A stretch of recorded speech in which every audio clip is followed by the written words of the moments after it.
Hello friend, स्वागत है आप सभी का। दोस्तों, इसके पिछले वाले वीडियो में हम लोग चालक, सुचालक, अर्धचालक, कुचालक इन सब के बारे में पढ़े थे। इस वीडियो में हम लोग उससे ही संबंधित और भी तरह की बातें जानेंगे। तो आइए वीडियो को शुरू करते हैं।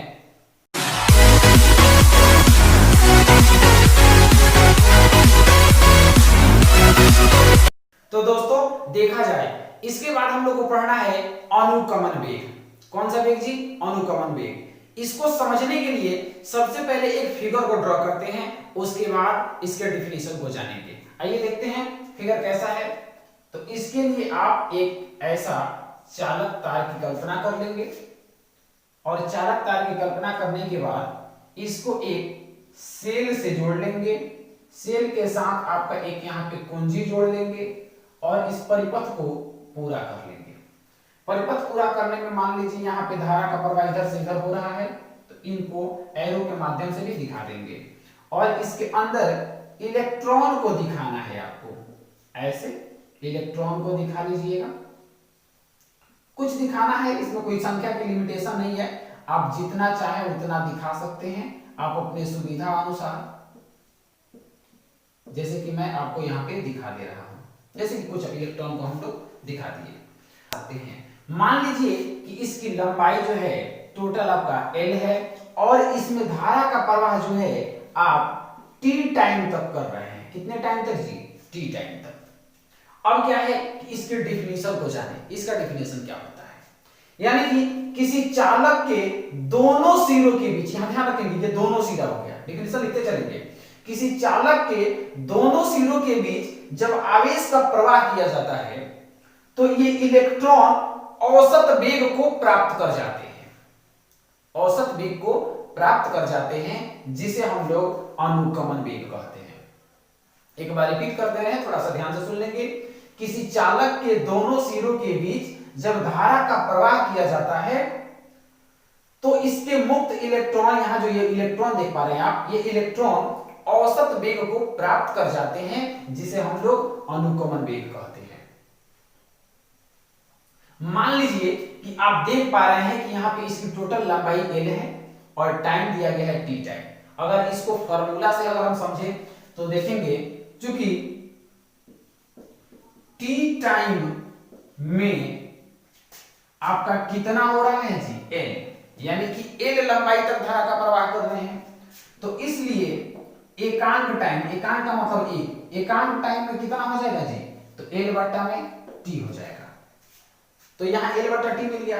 अब आपको क्या करना है, जो डिफिनेशन लिखे हैं उसके नीचे पैराग्राफ चेंज करके लिखेंगे कि अनुकमन वेग को Vd से सूचित करते हैं। किससे जी? Vd से सूचित करते हैं। यही Vd बराबर आपको क्या मिल जाता है? Vd बराबर में क्या मिल जाएगा जी? L बट्टा में T मिल जाएगा।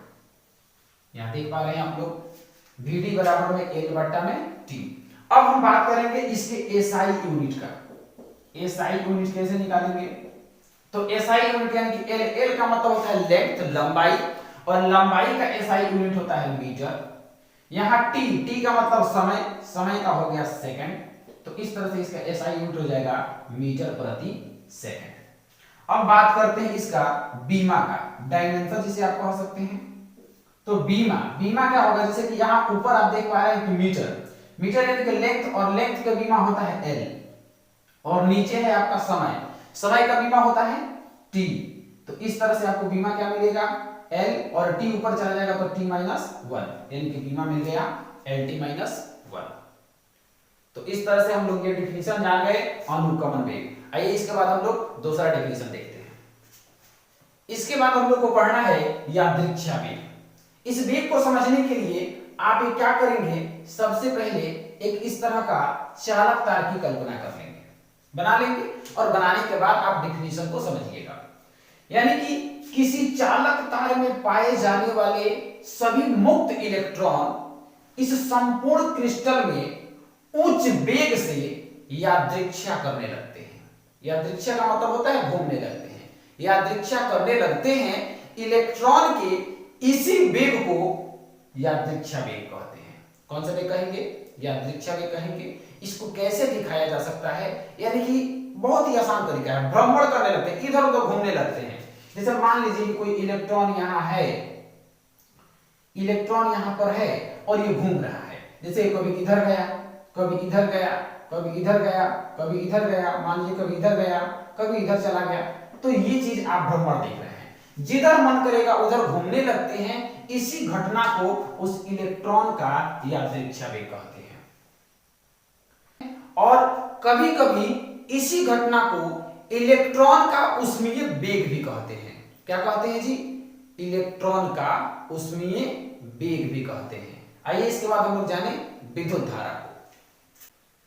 देखिए, इसके बाद हम लोग को जानना है विद्युत धारा, और इस विद्युत धारा को थोड़ा सा आप ध्यान पूर्वक पढ़ेंगे, क्योंकि ये जो चैप्टर का शुरुआत किया गया है विद्युत धारा ही चैप्टर है और बार बार इसकी जरूरत हमें पढ़ने वाली है, इसलिए विद्युत धारा को आप अच्छे से पढ़ेंगे। इसलिए मैं आपको थोड़ा सा ध्यान आकर्षित करने के लिए इसके बारे में जिक्र कर दिया। सबसे पहले आप विद्युत धारा का डिफिनीशन लिखेंगे। क्या होगा डिफिनीशन? लिखना स्टार्ट करेंगे। किसी चालक के सिरों के बीच विभवांतर आरोपित किया जाता है तो उसके मुक्त इलेक्ट्रॉन सतत प्रवाह करने लगते हैं। सतत प्रवाह का मतलब होता है लगातार चलने लगते हैं, सतत प्रवाह करने लगते हैं, जिस क्रिया को विद्युत धारा कहते हैं। या एक दूसरे तरह से भी डिफिनीशन लिख सकते हैं, उसको भी आप पैराग्राफ चेंज करके लिखेंगे। या किसी चालक के अनुप्रस्थ काट से प्रति सेकंड प्रवाहित होने वाली धारा को, या पैराग्राफ चेंज करके लिख सकते हैं, किसी चालक के अनुप्रस्थ काट के क्षेत्रफल से प्रति सेकंड प्रवाहित होने वाले आवेश को विद्युत धारा कहते हैं। इसे अब समझ लिया जाए।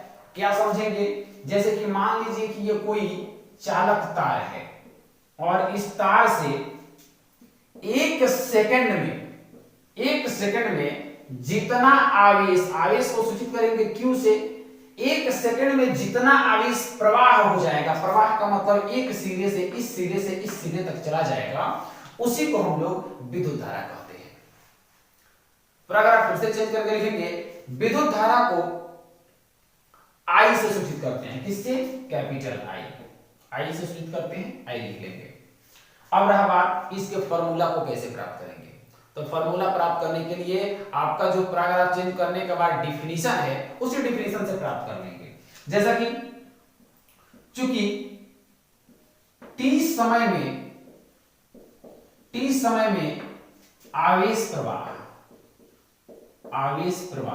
कितना आवेश प्रवाह हो रहा है जी? Q मान लीजिए t समय में Q आवेश का प्रवाह हो रहा है, इसलिए एकांक समय में आवेश का प्रवाह कितना हो जाएगा जी?